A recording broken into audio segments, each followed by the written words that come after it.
الحمد لله نحمده ونستعينه ونستغفره ونؤمن به ونتوكل عليه ونعوذ بالله من شرور أنفسنا ومن سيئات أعمالنا من يهده الله فلا مضل له ومن يضلل فلا هادي له وأشهد أن لا إله إلا الله وحده لا شريك له وأشهد أن محمدا عبده ورسوله صلى الله عليه وعلى آله وأصحابه وبارك وسلم تسليما كثيرا.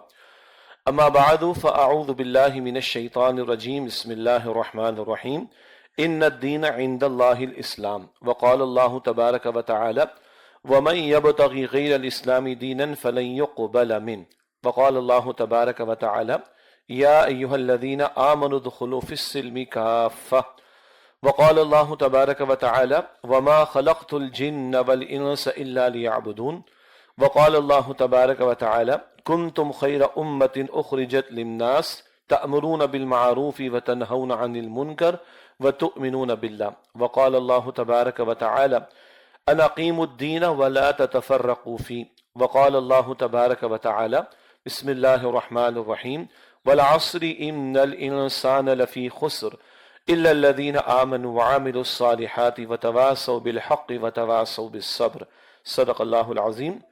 اللہم صلی علی محمد وعلی آل محمد وبارک وسلم. رب اشرح لی صدری ویسر لی امری واحلل عقدۃ من لسانی یفقہوا قولی واجعل لی وزیرا من اہلی آمین یا رب العالمین. میں سب سے پہلے اللہ تعالیٰ کا شکر ادا کرتا ہوں، اس کے فضل و کرم سے یہاں قرآن اکیڈمی ملتان میں مسجد جامع القرآن میں حاضری کا موقع ملا ہے، اور اللہ تعالیٰ کا شکر ادا کرنے کے بعد آپ تمام شرکائے مجلس کا میں شکریہ ادا کرتا ہوں، اپنی جانب سے بھی، ڈاکٹر خاکوانی صاحب کی جانب سے بھی، ہمارے امیر حلقہ مرزا قمر رئیس صاحب کی طرف سے بھی، ہمارے تنظیم اسلامی کے رفقاء کی جانب سے بھی. اور بڑی خوشائن بات ہے کہ فجر کی نماز کی تھوڑی دیر کے بعد اتنی بڑی تعداد میں مختلف علاقوں سے لوگ یہاں پر موجود ہیں، اور خواتین کی بھی ایک تعداد اور کچھ بچے بھی مجھے نظر آئے ہیں ماشاءاللہ. تو بہرحال یہ بڑی خوشائن بات ہے کہ اللہ کے دین سے محبت، قرآن حکیم سے محبت اور دین سے محبت کے بندہ، ایک تو بہرحال سردی کا موسم بھی ہے اور فجر کی نماز بہرحال بقیہ چار کے مقابلے میں ذرا مشکل محسوس ہوتی ہے. اللہ تعالیٰ آپ لوگوں کو جزائے خیر دے کہ آپ موجود بھی ہیں اور اپنے گھر والوں کے ساتھ بھی موجود ہیں. جیسے کہ عنوان آپ کے سامنے رکھا گیا کہ تنظیم اسلامی کی دعوت. آپ میں سے اکثر حضرات و خواتین یہاں مستقل دروس قرآن میں شرکت کرتے ہیں. سلیم اختر صاحب کا درس ماشاءاللہ برسوں سے یہاں پر فجر کی نماز کے بعد جاری ہے، اور دیگر علاقوں سے بھی آپ تشریف لائیں تو تنظیم اسلامی کے زیر اہتمام انجمن خدام القرآن ملتان کے زیر اہتمام الحمدللہ یہاں دروس قرآن کے سلسلے جاری ہیں. اور مقصد یہی ہے کہ قرآن حکیم کی دعوت، اس کا جو انقلابی پہلو ہے وہ بھی سامنے آئے، اور دین کا ایک جو ہولسٹک کانسیپٹ ہے، ایک جامع تصور ہے، وہ بھی ہمارے سامنے آئے، اور ہمارے سامنے ہماری دینی ذمہ داریاں واضح ہوں اور ان کو ادا کرنے کی عملی شکل بھی ہمارے سامنے آ جائے. یہ ان دروس قرآن، یہ قرآنی دعوت کا بنیادی مقصد ہے. ورنہ محض صرف علمی نکات کا بیان ہو جائے تو الحمدللہ 14 صدیاں ہو گئیں، قرآن حکیم کا حق تو ادا نہیں ہو سکتا. اللہ کے نبی علیہ السلام نے فرمایا کہ علماء کبھی اس سے سیر نہیں ہوں گے، یہ جامع ترمذی کی روایت ہے. لیکن نہیں، قرآن ایک انقلابی کتاب ہے، کتاب ہدایت ہے، انقلابی کتاب ہے. وہ بندوں کی تقدیروں کو بدلنے کے لیے آیا، اور وہ اس زمین پر اللہ کے نظام کے نفاذ کا ہم سے مطالبہ کرتا ہے. تو بہرحال آج جو بنیادی موضوع ہمارا وہ ہے تنظیم اسلامی کی دعوت. ہمارے جو مختلف کتابچے چھپتے ہیں تنظیم اسلامی کی زیر اہتمام، ان کے بیک ٹائٹل پر بھی یہ بات لکھی ہوتی ہے کہ تنظیم اسلامی معروف معنی میں کوئی سیاسی جماعت یا مروجہ معنی میں کوئی سیاسی جماعت نہیں ہے، بلکہ ایک اصولی اسلامی انقلابی جماعت ہے جو اولاً پاکستان اور بالآخر پوری دنیا میں اللہ کے عطا کردہ نظام عدل یا نظام خلافت کو قائم کرنے کی جد و جہد کرنا چاہتی ہے. یہ ہمارے اکثر کتابچوں پر لکھا ہوتا ہے کہ ہم مروجہ مفہوم کے اعتبار سے سیاسی جماعت نہیں، یعنی ہم انتخابی سیاست میں حصہ نہیں لیتے. اس کی وضاحت تھوڑی سی آگے چل کر آ جائے گی انشاءاللہ تعالی. البتہ ہم سیاسی تبصرہ ضرور کرتے ہیں، سیاسی امور پر تبصرہ کرتے ہیں، ملکی حالات پر تبصرہ کرتے ہیں، بین الاقوامی حالات پر تبصرہ کرتے ہیں، امت کے حالات پر تبصرہ کرتے ہیں، امت کی ذبح و حالی پر تبصرہ کرتے ہیں. یہ تو دین کا تقاضا ہے. جدا ہو جو دین سیاست سے تو رہ جاتی ہے چنگیزی والی بات ہے. لیکن مروجہ مفہوم کے اعتبار سے ہم کوئی سیاسی جماعت نہیں۔ دوسری بات، ایک اصولی اسلامی انقلابی جماعت ہے، یعنی یہ محض کسی مسلک کی بنیاد پر نہیں ہے، فرقے کی بنیاد پر نہیں ہے، بلکہ اس سے بالاتر اصولی طور پر اسلامی انقلابی جماعت ہے، جس کے پیش نظر افراد میں بھی انقلاب مطلوب ہے، اور منظم ہو کر ایک جد و جہد کے ذریعے اللہ کی زمین پر اللہ کے نظام کو قائم کرنے کی جد و جہد کرنا، یہ ہمارے پیش نظر ہے۔ اولاً پاکستان، اس سے کہ ہم یہاں پیدا ہوئے، ہم یہاں بستے ہیں، یہاں رہتے ہیں۔ ہر نبی علیہ السلام نے اپنے علاقے میں محنت کی ہے، تاکہ اگر قوم ان کی جان کے دشمن ہو گئی تو پھر ہجرت کا حکم آتا تھا اللہ کی طرف سے، ورنہ ہر پیغمبر نے اپنی جد و جہد کو اسی علاقے میں محدود رکھا کہ جس طرف یا جس قوم کی طرف، جس علاقے کے اندر ان کو مبعوث کیا گیا تھا۔ اسی اعتبار سے ہم بھی لکھتے ہیں کہ اولاً پاکستان اور بالآخر پوری زمین پر، اس سے کہ ساری زمین اللہ کی ہے، اور اس زمین کا خالق بھی اللہ، مالک بھی اللہ، اور حاکم بھی اللہ ہے، اور اس کا تقاضا ہے کہ زمین پر اس کی حکومت چلے، بندوں کی نہیں۔ بندے بندے ہیں، بندے بن کر رہیں، ان کے لیے خلافت کا ٹائٹل اللہ تعالیٰ نے استعمال کیا۔ آدم علیہ السلام کو وَإِذْ قَالَ رَبُّكَ لِلْمَلَائِكَةِ إِنِّي جَاعِلٌ فِي الْأَرْضِ خلیفہ، خلافت دے کر بھیجا۔ بڑی پیاری ٹرمینالوجی، بڑی پیاری اصطلاح ہے، لیکن بدنام کر دی گئی۔ چار افراد بیٹھے ہوئے، ایک زیادہ بولتے ہم لوگ کہتے ہیں خلیفہ گیری کر رہا ہے، اِنَّا لِلَّهِ وَإِنَّا إِلَيْهِ رَاجِعُونَ۔ کچھ غیروں نے اس اصطلاح کو بدنام کیا، کچھ اپنوں نے کھلواڑ کر ڈالا۔ حالانکہ اللہ کی نمائندگی زمین پر کرنا، اللہ کے حکم پر عمل بھی کرنا، اللہ کے حکم کے نفاذ کی کوشش کرنا، اس کے دین کو قائم کرنے کی جد و جہد کرنا، یہ خلافت کا تصور اور اس کا تقاضا ہے۔ تو ایک تو یہ چھوٹا سا تعارف ہے جو تنظیم اسلامی کے تعلق سے اکثر ہمارے کتابچوں پر آپ کو ملے گا۔ اب تنظیم اسلامی کی دعوت کیا ہے، اس تعلق سے میں آپ کو ابھی حوالہ دیے دیتا ہوں۔ بہت ایک جامع خطاب ہے بانی تنظیم استاد محترم ڈاکٹر اسرار صاحب رحمۃ اللہ علیہ کا، اس کا عنوان یہی ہے، تنظیم اسلامی کی دعوت۔ بہت جامع خطاب ہے، تفصیلی ہے، تو وہ تو پورا بیان نہیں ہو سکتا، اس کا خلاصہ ہی میں آپ کے سامنے رکھوں گا انشاءاللہ تعالی۔ البتہ جن کو بھی مزید دلچسپی ہو، اس کتابچے سے استفادہ کیجیے گا۔ تنظیم اسلامی کی دعوت، اس میں بہت جامع انداز سے اس تنظیم کو کیوں قائم کیا گیا، یہ تنظیم اس کی اٹھان کس بنیاد پر ہے، اس کے قیام کا پس منظر کیا ہے، اس کی محرکات کیا ہیں، یہ کیا دعوت لے کر اٹھی ہے، اور یہ کیا منہج ہمارے سامنے رکھتی، کس طریقہ کار کو اختیار کر کے اللہ کی زمین پر اللہ کے دین کو غالب کرنے کی جد و جہد کرنا چاہتی ہے۔ یہ بڑی تفصیل سے آپ کو وہاں پر انشاءاللہ تعالی تفصیلات مل جائیں گی۔ اب آئیے موضوع کی طرف براہ راست آتے ہیں۔ تنظیم اسلامی کی دعوت کیا ہے؟ پہلی بات یہ ہے، نام میں اسلامی کا لفظ موجود ہے، تنظیم اسلامی، تو اسلام کو سمجھ لینے کی ضرورت ہے کہ اسلام کیا ہے۔ آج جس دور سے ہم گزر رہے ہیں، میڈیا پر، سوشل میڈیا پر بڑی بمبارڈمنٹ ہے، فتنے بہت بڑھتے چلے جا رہے ہیں۔ میں یہ تو نہیں کہہ رہا اپنی انتہا کو پہنچ چکے ہیں، ابھی اور بڑھ رہے ہیں فتنے، اللہ ہم سب کی حفاظت فرمائے، لیکن ایک بھرمار ہے فتنوں کی، اور ایسے لوگ بھی آپ کو مسلمانوں میں بڑے شد و مت کے ساتھ دلائل، جھوٹے دلائل، باطل دلائل پیش کرتے ہوئے نظر آئیں گے۔ اب یہ باتیں بھی میڈیا پر آ رہی کہ اسلام تو مکمل ضابط حیات ہے ہی نہیں، اسلام تو وے آف لائف ہے ہی نہیں، اسلام تو نظام ہے ہی نہیں، اسلام ریاست کے بارے میں کچھ نہیں کہتا، بس فرد کا اصل مسئلہ ہے، اجتماعی معاملات افراد آپس میں طے کر لیں گے، عقل شعور اللہ نے ان کو دے رکھا ہے۔ یہ باتیں آپ کے میرے اس ملک میں بعض لوگ کر رہے ہیں، کچھ امریکہ سے آ کے کر رہے ہیں، کچھ وہاں بیٹھ کر کر رہے ہیں، اور کچھ دھڑلے سے یہیں کے لوگ یہاں پر بیٹھ کے کر رہے ہیں۔ تو پہلے تو اسلام کے تصور کو سمجھ لینے کی ضرورت ہے۔ اللہ تعالیٰ نے جا بجا اس کا تذکرہ فرمایا قرآن کریم میں، سورہ آل عمران کی آیت نمبر 19 میں اللہ تعالیٰ فرماتا ہے ان الدین عند اللہ الاسلام، دین بے شک اللہ کے نزدیک فقط اسلام ہے۔ اسی آل عمران کی آیت نمبر 85 میں اللہ تعالیٰ فرماتا ہے وَمَن يَبْتَغِ غَيْرَ الْإِسْلَامِ دِينًا فَلَن يُقْبَلَ مِنْهُ، جو اسلام کو چھوڑ کر کوئی اور دین اختیار کرے گا وہ ہرگز اللہ کے قابل قبول نہیں ہوگا۔ اسلام کے لیے قرآن کریم میں دین کی اصطلاح اللہ تعالیٰ استعمال فرماتا ہے۔ دین کیا ہے؟ چار مفاہیم بنیادی طور پر قرآن کریم میں ہمارے سامنے آتے۔ سورہ الفاتحہ میں ہم پڑھتے ہیں مالکی یوم الدین، اللہ بدلے کے دن کا مالک ہے، بدلہ، ریٹریبیوشن، ریوارڈ یا پنشمنٹ۔ نمبر 2، قرآن کریم میں سورہ یوسف میں ذکر آتا ہے یوسف علیہ السلام کے قصے میں، آیت نمبر 76 میں، ما کان لیأخذ اخاہ فی دین الملک، بادشاہ کے دین کے مطابق تو یا اس کے قانون کے مطابق تو یوسف علیہ السلام اپنے بھائی کو روک نہیں سکتے تھے۔ بنیامین کا قصہ، تو دین الملک بادشاہ کا قانون، یہ یہاں پر لفظ قانون کے معنی میں ترجمہ کیا جائے گا۔ تو اللہ نے تدبیر سجھائی تھی وہ پیالہ بورے میں رکھوا دینے کی، اور پھر یوسف علیہ السلام کے بھائی بنیامین ان کے پاس روک دیے گئے۔ تو قانون کے معنی میں بھی استعمال ہوتا ہے۔ پھر لفظ دین اطاعت کے نظام کے معنی میں بھی استعمال ہوتا ہے۔ سورہ انفال کی آیت نمبر 39 میں ہے وَقَاتِلُهُمْ حَتَّى لَا تَكُونَ فِتْنَةٌ وَيَكُونَ الدِّينُ كُلُّهُ لِلَّهِ، اور جنگ کرو ان کے خلاف یہاں تک کہ کوئی فتنہ باقی نہ رہے اور دین پورے کا پورا، نظام پورے کا پورا اللہ تعالیٰ کے لیے ہو جائے۔ یہ سورہ انفال ہے، غزوہ بدر کے حالات کا ذکر ہے۔ قتال کا ایک بڑا مقصد کیا ہے؟ دین، نظام اللہ کے لیے ہو جائے۔ اور لفظ دین اطاعت کے معنی میں بھی استعمال ہوتا ہے۔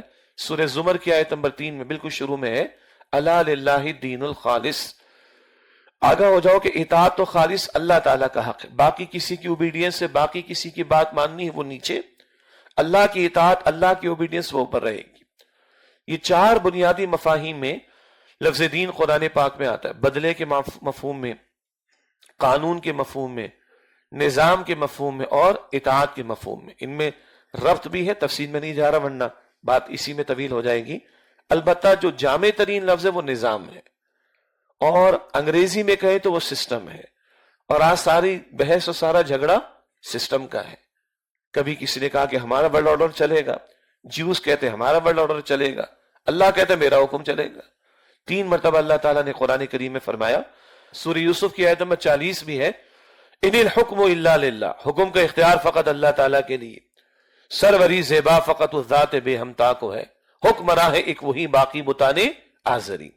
تو اگر ان چار مفاہیم کو بھی جوڑے تو بدلہ کسی قانون کے تحت دیا جاتا ہے، اور قانون کے نفاذ کے لیے نظام چاہیے ہوتا ہے، اور نظام وہی نظام کہلاتا ہے جس کو مانا جا رہا ہو۔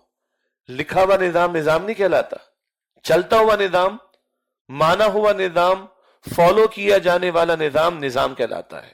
یہ چار مفاہیم تھے، بدلہ، قانون، نظام، اطاعت۔ ان میں بھی ربط ہے آپس میں۔ بدلہ اچھا ہے برا جو بھی ہے وہ کسی قانون کے تحت ہوگا، قانون کے نفاذ کے لیے نظام چاہیے، اور نظام وہی نظام کہلائے گا جس کی اطاعت کی جائے۔ انگریز آیا تو نظام کس کا آیا؟ انگریز کا آیا۔ اس وقت دین کس کا؟ اب عجیب لگے گا آپ کو دین کس کا تھا؟ نظام کس کا تھا؟ قانون کس کا تھا؟ اطاعت کس کی تھی؟ انگریز کی تھی۔ فرعون موجود تھا تو دین کس کا تھا؟ فرعون کا تھا۔ نظام کس کا تھا؟ قانون کس کا تھا؟ اللہ کے رسول کی یہی تو محنت تھی صلی اللہ علیہ وسلم، تبھی تو فتح مکہ ہوتی ہے۔ اس کے بعد سورہ نصر میں جو بات بیان کی گئی وَرَأَيْتَ النَّاسَ يَدْخُلُونَ فِي دِينِ اللَّهِ أَفْوَاجًا، اب تم دیکھ رہے ہو لوگ جوق در جوق اللہ کے دین میں۔ پہلے تو مشرکین کا قانون چلتا تھا، ان کی سرداریاں چلتی تھیں، ان کا قانون چلتا تھا، ان کا حکم چلتا تھا، ان کی بات مانی جاتی تھی، ان کے فیصلے تسلیم کیے جاتے تھے۔ اب فیصلہ کس کا چلے گا؟ اللہ کا چلے گا۔ یہ ہے اسلام کا تصور۔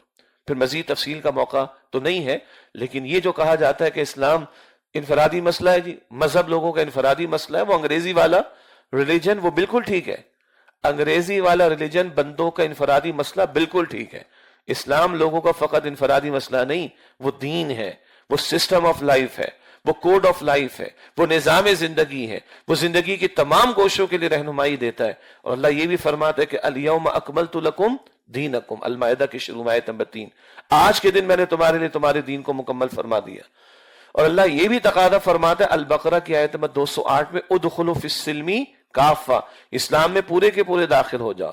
وہاں ایمانیات کا بھی تقاضا ہے، عقیدے بھی بیان ہوئے، عبادات کا ذکر بھی ہے، خوشی غمی کی رسومات کا بیان بھی ہے، گھر کی زندگی کے بارے میں بھی رہنمائی ہے، معاشرت ہوگی اس کے لیے بھی رہنمائی ہے، معیشت کے بارے میں حلال حرام کی تمیز موجود ہے، وہاں سیاست کے امور کے لیے رہنمائی موجود ہے، عدالت کے معاملات کے لیے رہنمائی موجود ہے، خارجہ امور کے لیے، بین الاقوامی معاملات کے لیے رہنمائی موجود ہے۔ یہ آل انکلوسیو پیکیج ہے۔ اللہ کہتا ہے پورے کے پورے اسلام میں آؤ۔ اور پھر اللہ تعالیٰ فرماتا ہے سورۃ البقرہ کی آیت نمبر 85 میں افتؤمنون ببعض الکتاب وتکفرون ببعض، کیا تم کتاب کا ایک حصہ مانتے ہو ایک حصہ نہیں مانتے؟ کچھ احکام کو مان کر عمل کرتے ہو، کچھ پر عمل نہیں کرتے، کچھ تم نے لیا کچھ تم نے چھوڑ دیا۔ یہ پک اینڈ چوز والی بات، جو آسان لگا وہ لے لیا، مشکل لگا چھوڑ دیا، یعنی ذرا کڑوی بات نہ ہو جائے۔ 4 نمازیں آسان لگی وہ مان لی، یعنی عمل کر لیا، ادا کر لی، کون سی مشکل پڑ گئی؟ کیوں بھائی، وہ بھی تو اللہ کا حکم ہے. یہ تو نماز کی بات ہوئی، نماز ادا کر لی، سود نہیں چھوڑ رہے. کیوں بھائی، نماز آسان لگی، سود چھوڑنا مشکل لگا؟ نہ. افتؤمنون ببعض الکتاب وتکفرون ببعض، ایک حصہ کتاب کا لیتے ہو، ایک حصہ نہیں لیتے، کچھ مانتے ہو کچھ نہیں مانتے، کچھ پر عمل کرتے ہو کچھ پر عمل نہیں کرتے. یہ تقسیم اللہ کے ہاں قابل قبول نہیں. فما جزاء من يفعل ذلك منكم الا خزي في الحیات الدنیا، تم میں سے جو یہ رویہ اختیار کرے کہ کچھ احکام مانے کچھ کو نہ مانے، کچھ پر عمل کرے کچھ پر عمل نہ کرے، یہ جزوی طور پر اللہ کی کتاب یا اللہ کے احکام پر عمل یہ قابل قبول نہیں ہے. اس کی تو سزا ہے ذلت اور رسوائی. اور ویوم القیامت یردون الی اشد العذاب، دنیا میں ذلت اور رسوائی، اور روز قیامت ان کو شدید عذاب میں لوٹایا جائے گا. وما اللہ بغافل عما تعملون، تم جو کچھ کرتے ہو اللہ تعالیٰ اس سے بے خبر نہیں ہے. یہ ہے پہلی بات جو میں نے آپ کے سامنے رکھی. اسلام دین ہے، اسلام مکمل ضابط حیات ہے، اور یہی اللہ کے ہاں قابل قبول ہے. نظام یہی اللہ کے ہاں قابل قبول ہے، اور یہ دین اللہ نے مکمل فرما کر دیا ہے، اور اللہ اس پورے کے پورے دین پر عمل اور اس میں پورے کے پورے طور پر داخل ہونے کا مطالبہ فرماتا ہے. اور کچھ مانو کچھ نہ مانو، تقسیم کر دو، جزوی طور پر دین پر عمل کرو، یہ اللہ کے قابل قبول نہیں، بلکہ اس پر تو ذلت اور رسوائی ہے دنیا میں، اور شدید عذاب آخرت کے اعتبار سے. تین باتیں اس کے ضمن میں اور شامل کر لیں.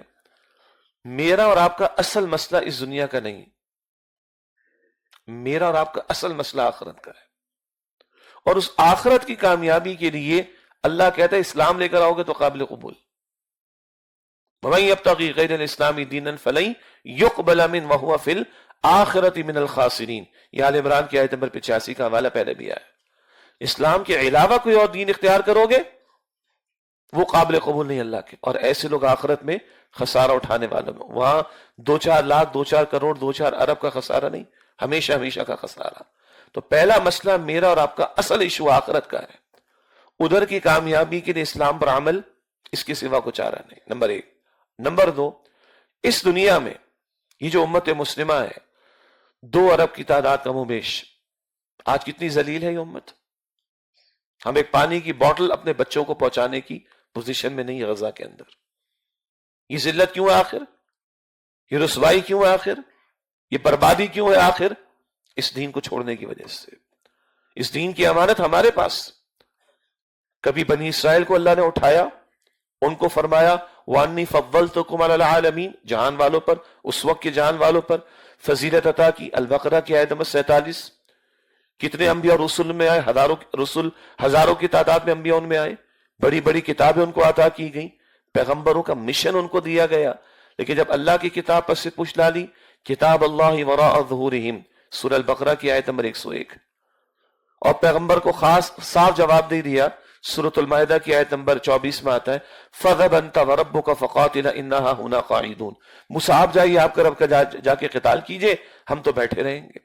کتاب اللہ کی پس پشت، پیغمبر کے مشن سے فرار، پیغمبر کو کوڑا جواب دیا، دین کی جد و جہد سے بھاگے، فرار اختیار کیا.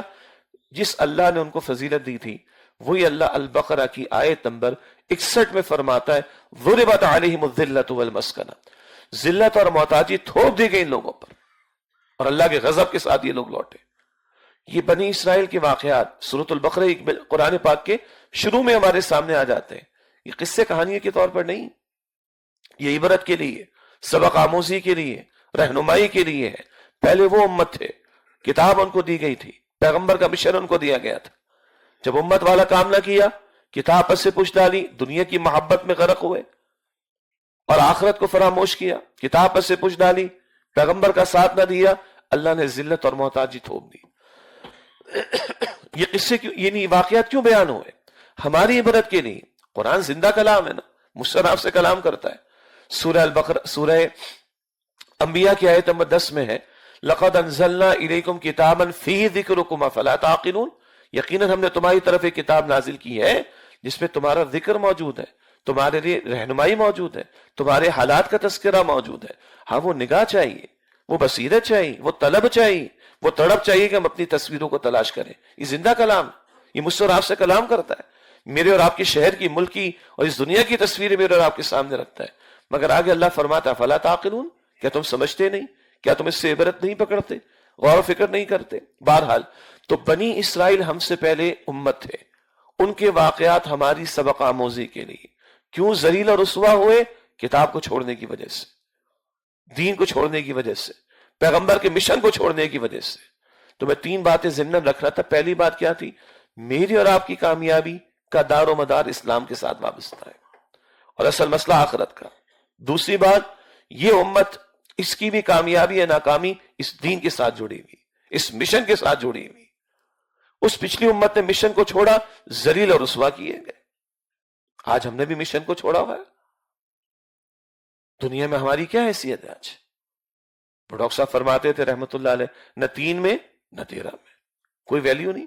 ہمارے فیصلے کون کر رہے؟ دوسرے کر رہے ہیں۔ کہاں ہم نے دنیا کو لیڈ کرنا تھا، دنیا کو لے کے چلنا تھا، دنیا کو رہنمائی دینی تھی، دنیا کے لیے نمونہ بننا تھا، اور کہاں آج دنیا ہمارے فیصلے کرتی؟ ذلت ہے، رسوائی ہے۔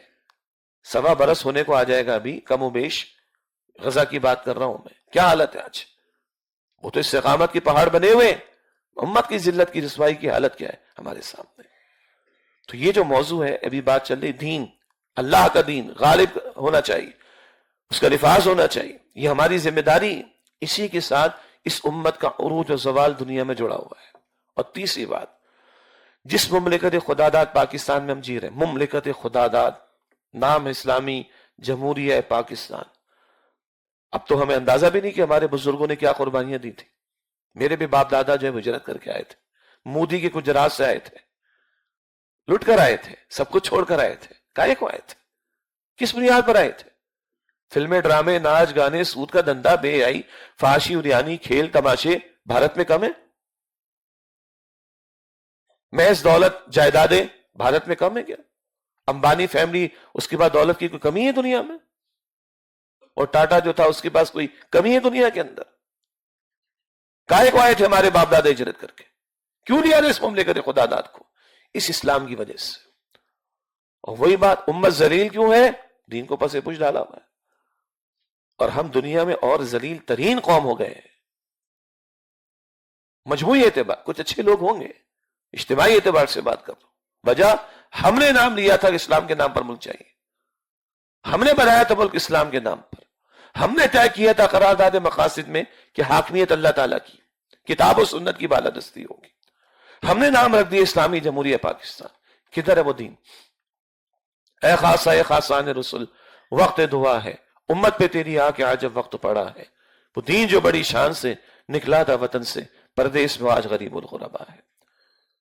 تو یہ 3 باتیں میں نے مزید آپ کے سامنے ضمناً رکھی، لیکن اہم نمبر 1، جس دین کی بات ابھی ہم کر رہے ہیں اسی کے ساتھ میری اور آپ کی کامیابی وابستہ ہے آخرت کی۔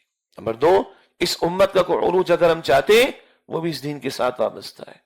نمبر 3، اس مملکت خداداد کا کچھ سوار اگر ہم چاہتے ہیں، کوئی راہ نجات اگر ہم چاہتے ہیں، تو وہ اسلام کے سوا کچھ نہیں۔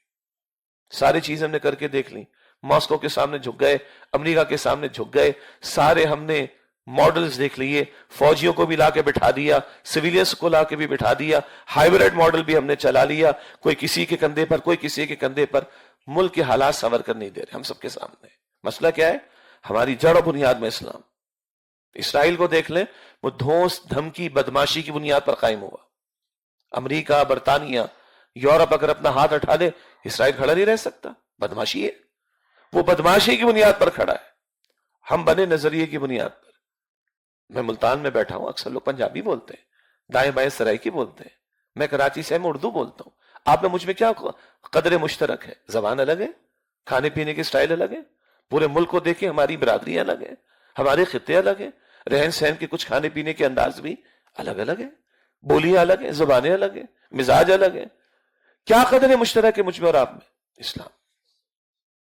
تو ہماری تو اٹھان اس پر ہے، وہ دھونس دھمکی بدماشی ختم، اسرائیل ختم، ہمارا نظریہ ختم، ہم ختم ہو جائیں گے۔ 71 میں ہمارے 2 ٹکڑے ہوئے، بنگلہ زبانوں پر آ گئی، دین نیچے چلا گیا۔ تو یہ 3 باتیں اور آپ نوٹ کر لیں، ہماری نجات اسلام سے وابستہ، امت کا عروج اسلام کے ساتھ وابستہ، اور اس مملکت خداداد کا کی بقا، اس کا استحکام تو بعد میں بھی، تو بقا کا مسئلہ ہے، وہ بھی اسلام کے ساتھ وابستہ ہے۔ تو تنظیم اسلامی کی دعوت میں آپ کے سامنے رکھ رہا تھا. تو پہلی بات تو اسلام کیا ہے؟ وہ ایک نظام زندگی ہے، وے آف لائف ہے، کوڈ آف لائف ہے، مکمل ضابطہ حیات ہے، اور وہ اپنا غلبہ اور نفاذ چاہتا ہے. دوسری بات ہماری دعوت کے حصے میں کہ میری اور آپ کی دینی ذمہ داریاں کیا ہیں. اگر پہلا حصہ واضح تو دوسرا حصہ نسبتاً آسان ہو جائے گا. دین پر خود بھی عمل کرنا ہے، دین پر عمل کی دعوت دوسروں کو بھی دینی، اور دین کے نفاذ کی جد و جہد بھی کرنی. اور یہ فرائض ہے ہمارے. چند نمازیں ادا کر کے مطمئن ہو جانا یہ دین کے تقاضے نہیں. فقط چہرے پہ سنت رسول داڑھی ہم نے سجا لی، الحمدللہ اللہ کی بڑی نعمت ہے، مگر محمد مصطفیٰ علیہ السلام نے اس سے بڑھ کر سنت ہمارے سامنے رکھی. چند معمولات زندگی میں آداب سنت پر ہم نے عمل کیا، بڑی مبارک بات ہے، لازمی بات ہے، تقاضا اتباع رسول کا صلی اللہ علیہ وسلم. لیکن اس سے آگے بڑھ کر بھی سنت کے تقاضے ہیں، اس سے آگے بڑھ کر بھی دین کے تقاضے ہیں. تو 3 درجوں میں یا 3 سطحوں پر ہم دینی فرائض کو سمجھنے کی کوشش کرتے ہیں. نمبر 1، ہمیں خود اللہ کی بندگی کرنی. اللہ نے تو ہر انسان کو پیدا اسی کام کے لیے کیا ہے. سورۃ الذاریات کی آیت نمبر 56 میں اللہ تعالیٰ نے فرمایا وَمَا خَلَقْتُ الْجِنَّ وَالْإِنسَ إِلَّا لِيَعْبُدُونَ. اللہ فرماتے میں نے تمام انسانوں اور جنات کو صرف اپنی عبادت کے لیے پیدا کیا. عبادت کا سادہ سا مفہوم کیا ہے؟ ہر آن اللہ کے بندے بنتے چلے جانا. سادہ سا مفہوم کیا ہے؟ ہر آن ہر وقت اللہ کے بندے بنو. مسجد میں ہو تو اللہ کے بندے بنو، گھر میں ہو تو اللہ کے بندے بنو، شادی کا موقع آ جائے اللہ کے بندے بنو، غمی کا موقع آ جائے اللہ کے بندے بنو. ویسے عبد غلام کو کہتے ہیں. غلام کتنے گھنٹے کا غلام ہوتا ہے؟ تو اللہ کی غلامی کتنے گھنٹے کی؟ ہاں، کوئی کہہ سکتا ہے کہ میں جمعے کے 2 گھنٹے کروں گا، 5 وقت کی نماز بھی 2 گھنٹہ لگتا ہے، 22 گھنٹے میں آزاد ہوں؟ نہیں، اللہ معبود ہے 24 گھنٹے، اس کی بندگی کا تقاضا بھی 24 گھنٹے کا ہے. ہاں، عبد یعنی غلام مجبوراً غلام ہوتا ہے، بھاگنے کا موقع ملے گا رکے گا نہیں. ہمیں مجبوراً اللہ کی بندگی کرنی نہیں. وہ تو ہمارا خالق ہے، مالک ہے، رازق ہے، کروڑ ہا کروڑ نعمتیں دینے والا ہے. ماں باپ کی محبت بجا، ماں باپ کو پیدا کرنے والا بھی وہ ہے، ماں باپ کے دل میں ہمارے لیے محبت ڈالنے والا بھی وہ ہے. اپنوں سے پیار ہے، یہ اپنوں کو پیدا کرنے والا بھی وہی.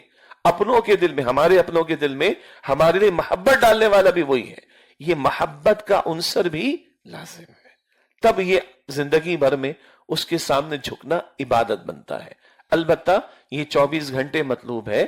جیسے کہ میں نے عرض کیا کہ اللہ معبود ہے 24 گھنٹے، تو اس کی بندگی کا تقاضا بھی 24 گھنٹے کا ہے. ہاں، ہم نماز ادا کر رہے ہیں، نماز یاد دہانی کراتی کہ 24 گھنٹے تم نے بندہ بننا ہے.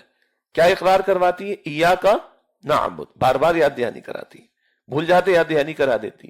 ہاں، زکوٰۃ ایک بہت بڑی عبادت ہے، عبادت کا ایک بہت بڑا ذریعہ ہے، اور زکوٰۃ مال کی محبت کو نکالنے کا ذریعہ. ورنہ یہی مال معبود بن جائے، حلال حرام کی تمیز ختم، فرائض کی بھی پامالی ہو جاتی ہے، حرام کا ارتکاب ہو جاتا ہے.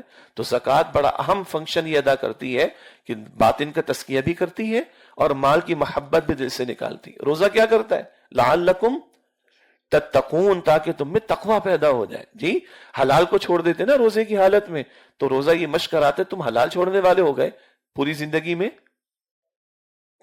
میں اب حرام تو چھوڑنے والے بنو. ارے تم نے حلال چھوڑ دیا کئی گھنٹے.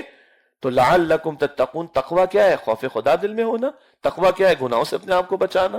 تقوی کیا ہے؟ حرام سے اپنے آپ کو بچانا. پھر حج کیا ہے؟ اللہ میں توفیق عطا فرمائے سب کو چھوڑ کر اللہ کی راہ میں نکل جانا. سفید چادریں 2 مردوں نے پہننی ہوتی حالت احرام، یہ کفن کی علامت ہے. اور لبیک اللہم لبیک، یہ کہ اللہ میں حاضر ہوں، تیرا جو حکم میں حاضر ہوں. گھر کو چھوڑ دیا، بیوی بچوں کو چھوڑ دیا، کاروبار کو دکان کو چھوڑ کر آ گیا، سب کو چھوڑ کر نکل گئے. یہ بڑی بڑی عبادات ہیں، یہ کل عبادت نہیں. نماز ہے، زکوٰۃ ہے، روزہ ہے، حج ہے، یہ بڑی بڑی عبادات پوری زندگی میں اللہ کی بندگی اور عبادت کے لیے ہمیں تیار کرتی ہیں. نماز بھول جاتا ہے بندہ، یاد دہانی کراتی، تم بندے ہو. زکوٰۃ مال کی محبت کو نکالتی. روزہ حرام سے بچنے کی مشق کی طرف لے جاتا ہے، حلال چھوڑوا دیتا ہے. اور حج، اس میں نماز کی طرح اللہ کا ذکر بھی ہے، زکوٰۃ کی طرح مال کا خرچ بھی ہے، روزے کی مشقت کی طرح کچھ مشقتیں بھی ہیں، اور سب کچھ دنیا کو، گھر والوں کو چھوڑ کر اللہ کی راہ میں نکل جانے کا نام بھی ہے. تو یہ بڑی بڑی عبادات یہ پوری زندگی میں اللہ کی بندگی کے لیے ہمیں تیار کرتی ہیں. تو پہلی سطح کیا ہے؟ اللہ کی بندگی، یہ ہماری ذمہ داریاں ہیں، اور فرائض و واجبات سے نماز کی حد تک نہیں. یعنی رزق حلال کمانا بھی کیا ہے؟ ایک فریضہ ہے. اپنے زیر کفالت لوگوں کی کفالت کے لیے بندوبست کرنا بھی کیا ہے؟ ایک فریضہ ہے. دین کا بنیادی علم حاصل کرنا بھی کیا ہے؟ ایک فریضہ ہے. گھر میں کسی کا انتقال ہو جائے تو وراثت کے حصے تقسیم کرنا، یہ بھی کیا ہے؟ ایک فریضہ ہے. اس معنی میں سمجھیں کہ فرائض اس سے آگے بڑھ کر بھی ہیں، ذمہ داریاں اس سے آگے بڑھ کر بھی ہیں. پھر اسی میں حقوق و العباد آئیں گے، اسی میں اخلاقی رویے آ جائیں گے، اسی میں حلال حرام کی تمیز آ جائے گی. خوشی غمی کے موقع پر اللہ کے حکم کے تابع ہونا. پتہ تو چلے کہ مسلمان کے گھر میں خوشی ہے، معلوم تو ہو کہ امتی کے گھر میں شادی ہو رہی. آج لگتا ہے ایسا؟ وضع میں تم ہو نصارہ تو تمدن میں ہنود، یہ ہے مسلمان جنہیں دیکھ کر شرمائے. بس وہاں پہ وہ جوگی کچھ پڑھتا ہے، بھجن گاتے ہیں. ہمارے یہاں جو ہے مولوی صاحب 4 آیات تلاوت کر دیتے. اس کے بعد کوئی فرق ہے مسلمانوں اور ہندوؤں کی شادیوں میں؟ الا ماشاء اللہ نہیں. ادھر بھی اللہ کی حکم کی پابندی. لگے مسلمان کے گھر میں نکاح ہوا ہے، میت بھی ہو جائے پتہ چلے مسلمان کے گھر میں میت ہوئی ہے. اللہ اکبر، انا للہ و انا الیہ راجعون. اللہ کی رضا پہ راضی ہے. للہ ما اعطى ولہ ما اخذ. اللہ کے رسول کے الفاظ ہیں صلی اللہ علیہ وسلم، اللہ ہی کا جو اس نے عطا فرمایا اور اللہ ہی کا جو اس نے لے لی. اللہ اکبر. یہ ہے پہلی سطح پوری زندگی میں ہمہ وجوہ، ہر وقت اللہ کی کامل بندگی کی کوشش کرنا. اور یہ بندگی، اس کے لیے عبادت کی اصطلاح بھی قرآن پاک میں اور بھی، اطاعت بھی ہے اور بھی ہے، لیکن یہ 24 گھنٹے مطلوب ہے. اگلی بات، اکیلے نیک بننا یہ اسلام کا تصور نہیں. اکیلے عبادت گزار بن جانا یہ اسلام کا تصور نہیں. ہم محمد مصطفیٰ صلی اللہ علیہ وسلم کی امتی ہیں، تو بقیہ لوگوں سے تو اولاً عبادت کا تقاضا اللہ کا. لیکن جو لوگ اللہ کے رسول مکرم علیہ السلام کو مان لیں صلی اللہ علیہ وسلم، اب ان سے دوہرا تقاضا ہے، خود بھی بندگی کرو، دوسروں کو بھی بندگی کی دعوت دو. اور یہ امت اسی کام کے لیے کھڑی کی گئی. سورہ آل عمران آیت نمبر 110 میں ہے، کنتم خیر امۃ اخرجت للناس تأمرون بالمعروف وتنہون عن المنکر.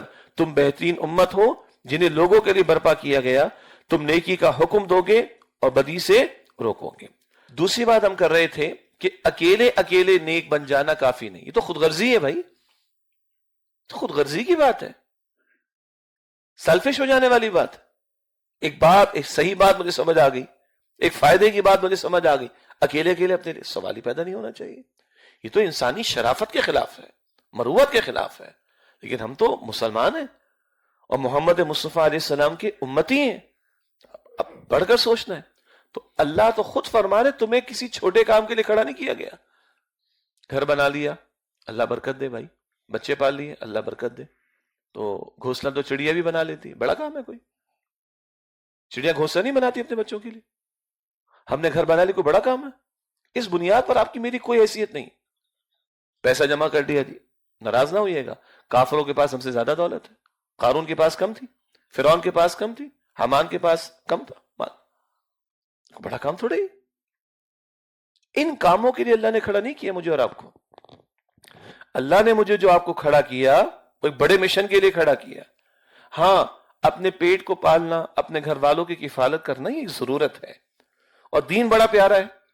جب بقیہ سارے فرائض بھی سامنے ہوں اور ان فرائض کو ادا کرنے کے ساتھ یہ کام بھی ادا کریں تو یہ بھی اجر و ثواب کا باعث ہوگا. یہ حدیث سب کو معلوم ہے.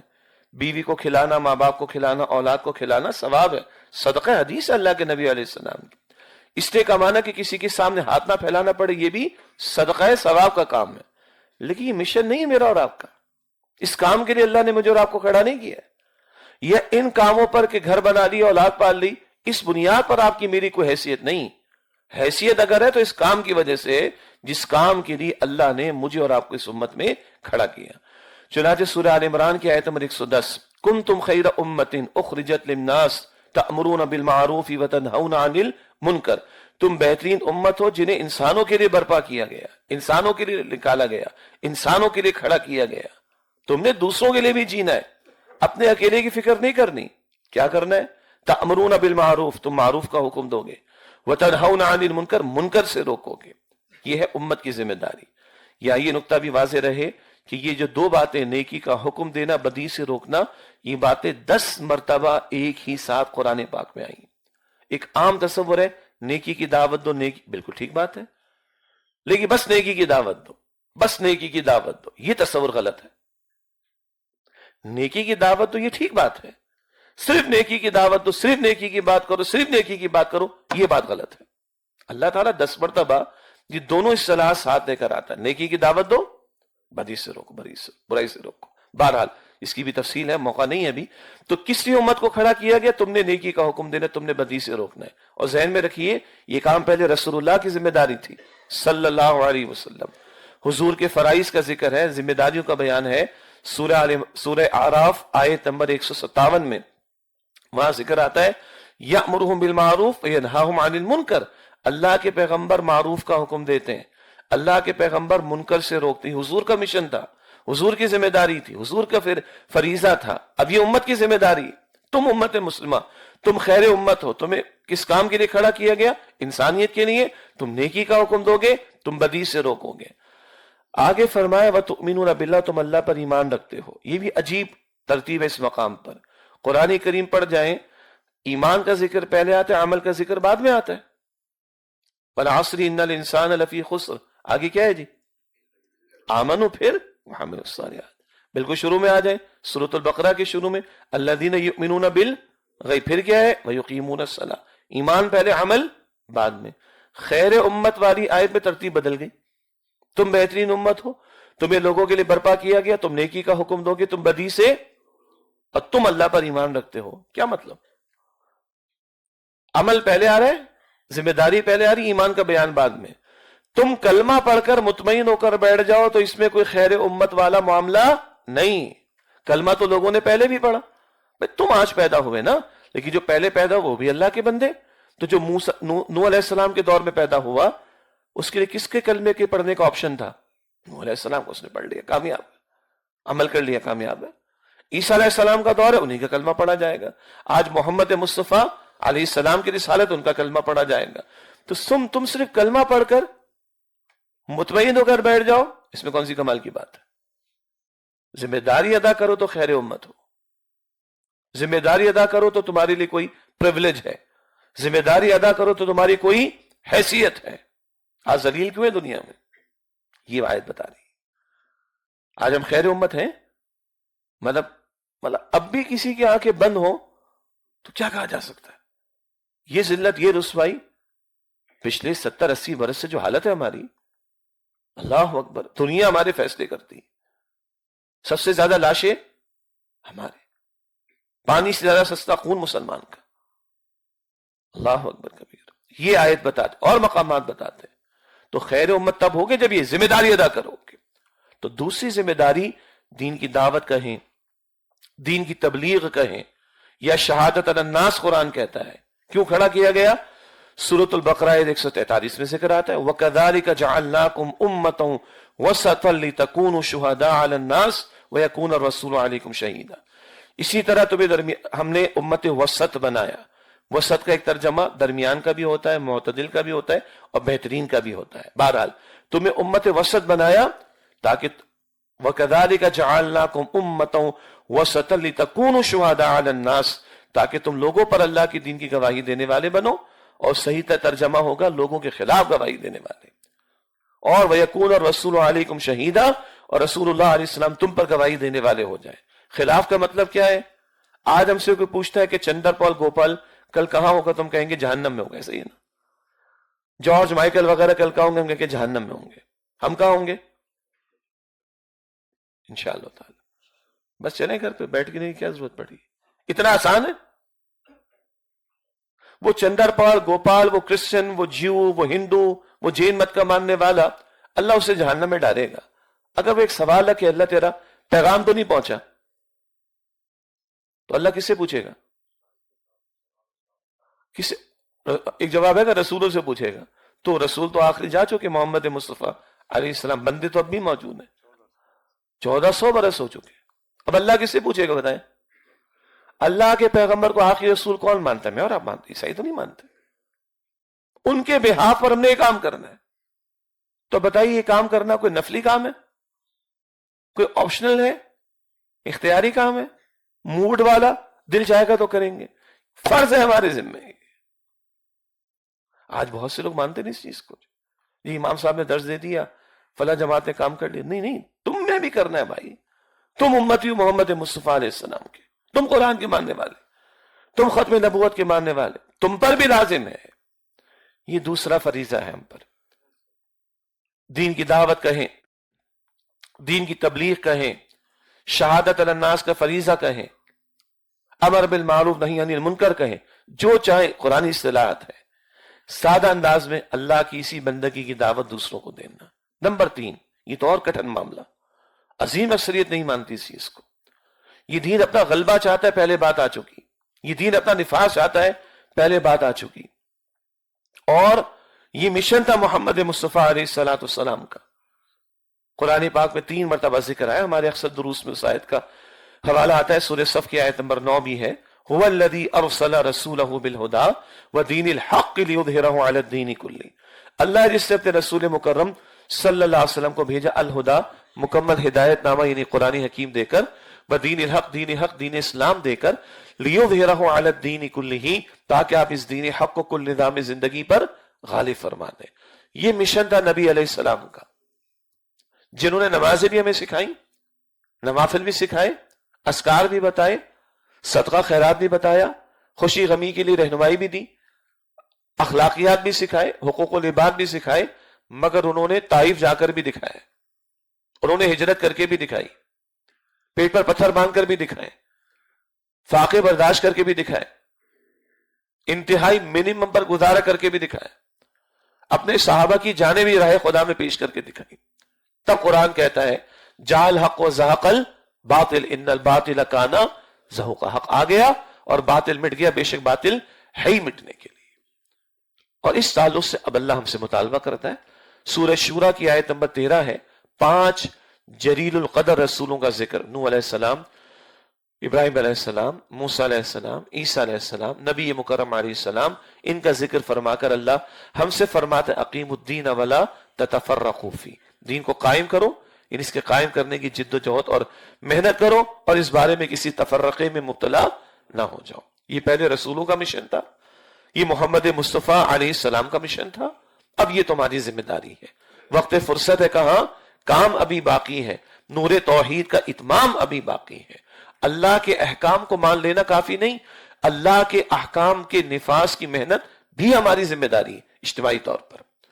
اور یہ نہ ہو تو اللہ تعالیٰ قرآن میں 3 فتوے عطا کرتا ہے، اللہ کے بھی فتوے قرآن میں، سورہ مائدہ کی آیت نمبر 44، آیت نمبر 45، آیت نمبر 47، اللہ تعالیٰ فرماتا ہے من لم يحکم بما انزل اللہ فاولئک هم الکافرون، من لم يحکم بما انزل اللہ فاولئک هم الظالمون، من لم يحکم بما انزل اللہ فاولئک هم الفاسقون۔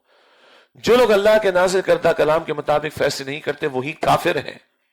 تشریح میں عملاً کی بات آ جائے گی مسلمانوں کے درمیان، وہی ظالم ہے، وہی فاسق ہے۔ اللہ کے احکام سے تلاوت کرنے کے لیے تھوڑی ہے، اللہ کے احکام سے بیان کرنے کے لیے تھوڑی ہے، اللہ کے احکام فقط تشریح کر دینے کے لیے تھوڑی ہے، یہ سب بھی ضروری ہے۔ تلاوت کرنا، تلاوت سننا، تشریح کرنا، تفسیر پڑھنا، تفسیر بیان کرنا، سب ضروری ہے۔ اس سے آگے بڑھ کر قرآن اپنی تلاوت کے ساتھ اپنی اقامت کا مطالبہ کرتا ہے، اپنے احکام کے نفاذ کا مطالبہ کرتا ہے۔ یہ مشن تھا رسول اللہ علیہ السلام کا، اسی کام کے لیے پاکستان ہم نے لیا تھا کہ اللہ کا دین قائم اور نافذ ہو۔ اس سے کمتر پر ہم چاہیں کہ نجات ہو جائے ممکن نہیں، اس سے کمتر پر چاہیں کہ امت کے احوال سنور جائیں ممکن نہیں، اس سے کمتر پر ہم سوچیں کہ پاکستان کی تقدیر بدل جائے سوال ہی پیدا نہیں ہوتا۔ یہ 3 سطحوں پر ہماری ذمہ داری ہے، خود اللہ کا بندہ بننے کی کوشش، نمبر 2 اللہ تعالیٰ کی بندگی کی دعوت، اور نمبر 3 اللہ تعالیٰ کی بندگی کو قائم کرنے کی جد و جہد کرنا۔ بعض لوگ یہ فرماتے، پہلے بھی بات میں عرض کر چکا ہوں کہ بھئی آپ لوگ کو زیادہ جذباتی ہو جاتے ہیں، اور کچھ وہ باتیں جو فرض نہیں، خامخواہ فرض فرض فرض کرٹا لگاتے ہیں آپ لوگ، یہ باتیں تو علماء سے نہیں سنتے۔ تو یہ بات کہنا کہ علماء سے نہیں سنتے یہ بھی محل نظر ہے۔ یعنی ان کی تشریحات، ان کی تفاسیر، ان کی کتب، اور پھر ان کے حلقوں کے دروس، چلے یہ کہہ لیجئے ان میں تو گفتگو چلتی. خلافت کا قیام فرض ہے امت پر. اس کے لیے فقہا کی اپنی اصطلاحات ہیں. وہ کہتے نسب امام، نسب امامت، یا نسب خلیفہ، نسب خلافت. نسب کرنا مطلب اس کو قائم کر دینا. تو امام ہو امت کا، اور امت اجتماعی طور پر چلے ایک امام کے ساتھ، ایک خلیفہ کے ساتھ، اور پورے دین پر عمل کرنے کا معاملہ ہوگا تب جب نظام کی سطح پر اللہ کی شریعت نافذ ہوگی. تو نسب امامت، نسب خلافت، نسب امام یا نسب خلیفہ، یہ فقہا کی اصطلاحات ہے. ایک اور انداز سے سمجھیں. فقہا ایک اصول بتاتے، علماء ایک اصول بتاتے، مقدمت الواجبی واجبت. کسی فرض واجب، اکثر فقہا کے ایک ہی بات ہے، کسی فرض واجب کو ادا کرنے سے پہلے اگر کوئی شرط ہے تو اس شرط کو پورا کرنا بھی فرض ہو جاتا ہے. نماز کیا ہے جی؟ فرض ہے. وضو کیا ہے؟ ہم کہتے ہیں شرط ہے. وضو کے بغیر نماز ہو سکتی ہے؟ تو وہ سمجھانے کے لیے ہے. کچھ فرائض نماز کے لیے کھڑے ہونے سے پہلے ہے نا، قبلہ رخ ہونا، جگہ کا پاک ہونا، اور بدن کا پاک ہونا، کپڑوں کا پاک ہونا، باوضو ہونا، ایسے ہی ہے نا. تو سمجھانے کے لیے کہتے ہیں یہ شرائط ہے، اور جب نماز میں داخل ہو گئے تو قیام کرنا فرض ہے، رکوع کرنا فرض ہے، ان کو ہم فرائض کہتے ہیں. لیکن شرائط پوری نہ ہو تو نماز کے لیے کھڑے ہو سکتے ہیں نہیں. تو وضو بھی کیا ہے پھر؟ فرض ہے. تو شریعت کے بہت سارے احکامات آپ اور میں عمل کر ہی نہیں سکتے. چور کے ہاتھ کاٹنے، زانی کو سزا دینی، قصاص میں قاتل کو قتل کرنا ہے، زکوٰۃ کی وصولی ہے، کفالت عامہ کا تصور ہے. حضرت عمر کو ذہن میں لے کر آئیے رضی اللہ تعالی عنہ. ایک یہودی بھیک مانگ رہا تھا. کہا بھیک کیوں مانگ رہے ہو؟ کہا پہلے میں کما رہا تھا، آپ کو میں دے رہا تھا جزیہ، اب میں کمانے کے قابل نہیں. کیا کمال کا جملہ سیدنا عمر کا رضی اللہ عنہ. تو گھر بیٹھ، ہم تیری کفالت کریں گے. ہے یہودی سبحان اللہ، اللہ اکبر کبیرہ. تو یہ آپ میں اکیلے تو نہیں کر سکتے. اب یہ دین کا تقاضا ہے. اقامت الصلاۃ، ایتاء زکوٰۃ، حدود کا نفاذ، سزاؤں کا نفاذ، زکوٰۃ کی وصولی، کفالت عامہ کا تصور، عدالتی فیصلے اجتماعی سطح پر. یہ آپ اور میں اکیلے کر سکتے؟ تو اس کے لیے جب تک نظام قائم نہ ہو ان فرائض پر عمل نہیں ہو سکتا، ان احکامات پر عمل نہیں ہو سکتا. تو جو احکامات فرض ہیں ان کو پورا کرنے کے لیے جو شرط ہے وہ بھی کیا ہے؟ فرض ہے. نماز فرض ہے، وضو شرط ہے، وہ بھی فرض ہے. وضو ہوگا تو نماز ہوگی. تو اللہ نے یہ جو اتنے سارے احکامات دیے ان پر عمل کرنا فرض ہے، مگر یہ عمل نہیں ہو سکتا جب تک کہ نظام قائم نہ ہو. تو نظام کا قیام میں کیا ہوگا؟ فرض ہو جائے گا. اس پہ علماء کی اب تو ہم نے بھی چھاپ رکھی ہے الحمدللہ. ہمارے مکتبے سے بھی اسلاف کی کیا آراء ہیں اقامت دین کی فرضیت کے بارے میں آپ کو کتابچہ مل جائے گا. امام قرطبی نے کیا فرمایا، ابن تیمیہ رحمۃ اللہ علیہ نے کیا فرمایا، شاہ ولی اللہ نے کیا فرمایا، دیگر مفسرین نے کیا فرمایا، صحابہ کرام نے کیا سمجھا، تابعین نے کیا سمجھا، فقہائے امت نے کیا سمجھا.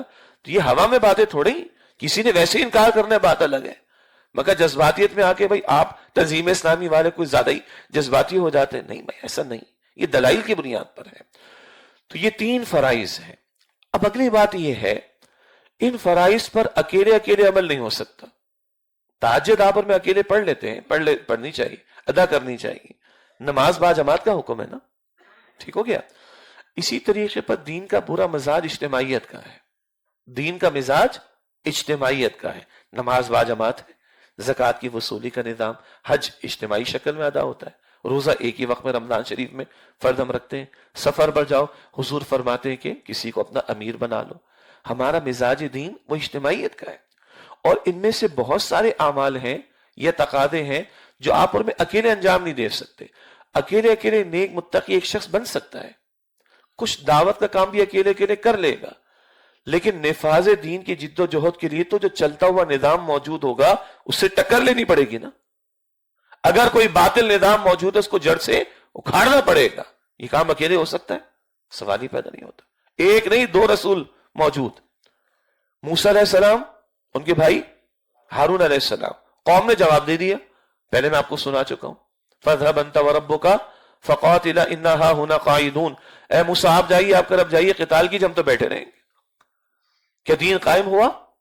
دو موجود ہیں رسول، قوم نے جواب دے دیا، کام نہ ہو۔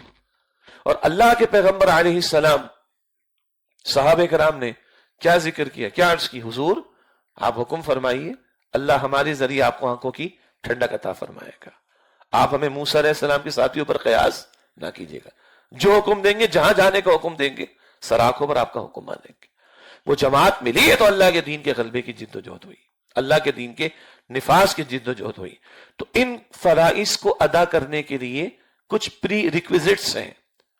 ایک تو وہ بات ہم نے سمجھی کہ دین کے نفاذ کی جد و جہد فرض ہے، تو ابھی ہم نے سمجھا کسی فرض کو پورا کرنے کے لیے اگر کوئی شرط ہو تو وہ بھی فرض ہو جاتی۔ اب یہ بھی جان لیجئے، یہ اجتماعی جد و جہد اکیلے اکیلے تو کسی جماعت کو اختیار کرنا فرض ہو جائے گا۔ اور سورہ عصر کا درس آپ میں سے بہت سے لوگوں نے سنا ہے، اس کا تو حاصل ہی کیا ہے؟ وَالْعَصْرِ إِنَّ الْإِنسَانَ لَفِي خُسْرٍ، قسم ہے تیزی سے گزرتے ہوئے زمانے کی، یقیناً سارے کے سارے انسان واقعتاً خسارے میں۔ کون بچے گا؟ چار باتیں، دو نہیں چار، إِلَّا الَّذِينَ آمَنُوا وَعَمِلُوا الصَّالِحَاتِ وَتَوَاصَوْا بِالْحَقِّ وَتَوَاصَوْا بِالصَّبْرِ، سوائے وہ جو ایمان لائے، جنہوں نے نیک اعمال کیے، کافی ہے، جنہوں نے مل جل کر ایک دوسرے کو حق کی وصیت کی، اور جنہوں نے مل جل کر ایک دوسرے کو صبر کی وصیت کی۔ اور سورہ عصر میں جنت کا ذکر نہیں ہے،